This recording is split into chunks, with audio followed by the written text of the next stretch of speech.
Hello. This is just a quick review of my experience watching Del Toro's Frankenstein at the BFI IMAX, especially for those who weren't able to see it on the big screen.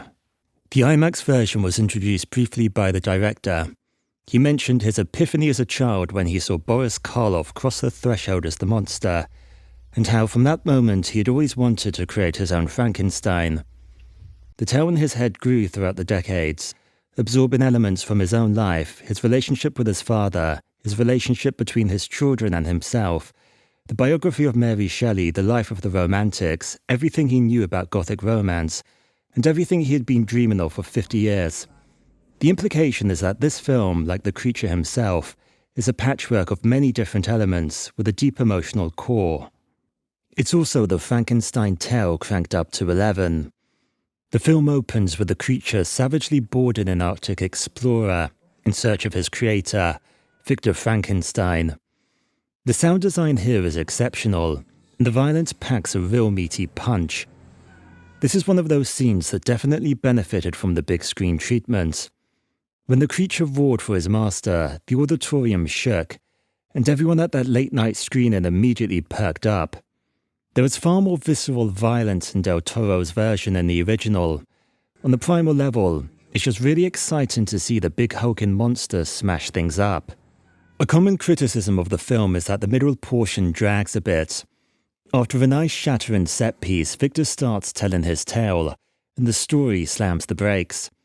This might be the least interesting part of the film, but even so there are lush production elements, like Victor's mother with her long, flowing red veil as she floats up the stairs.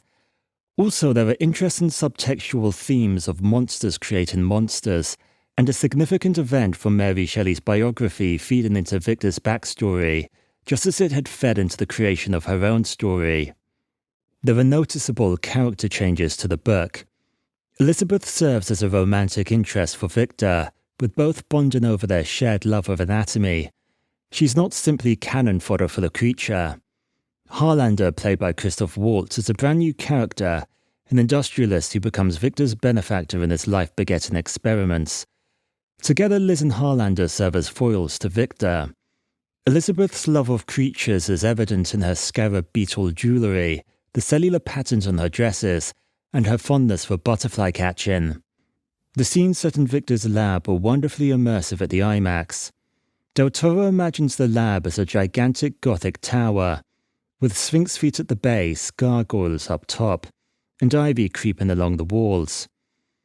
Victor assembles his creature to the sound of a sweeping romantic waltz as he rips off various tendons and ligaments. It's a great montage sequence, at once playful, comical, and grim. Through Victor, Del Toro pokes fun at his own perverse infatuation with making monsters. Witnessing Frankenstein bring his monster to life is akin to having a religious experience. It is the most spectacular scene in the picture, with the opening serving as close second. The interplay between Victor and the creature is the beating heart of the film. Jacob Elordi is fantastic as the creature.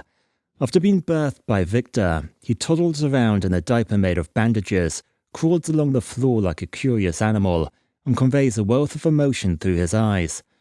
Oscar Isaac is equally good as Victor. He perpetuates the cycle of abuse learned from his father, chaining up his monster child in the cellar. And though despicable in many respects, we feel his terror when the creature sets out for his blood. What's more, the soundtrack is immense, emotionally charged with a dark fairy tale feel. The practical effects are eerily impressive. The computer-generated insects and animals work well enough, though I would have liked to have seen practical effects used for the Dark Angel from Victor's dreams. In any case, this is a textbook example of an adaptation done right. Del Toro injects much-needed life into an old familiar tale, exaggerating and elevating elements from Shelley's story into his own unique cinematic language. It's grand, it's grotesque, it's melodramatic, it's operatic, it's Del Toro. What more do you want?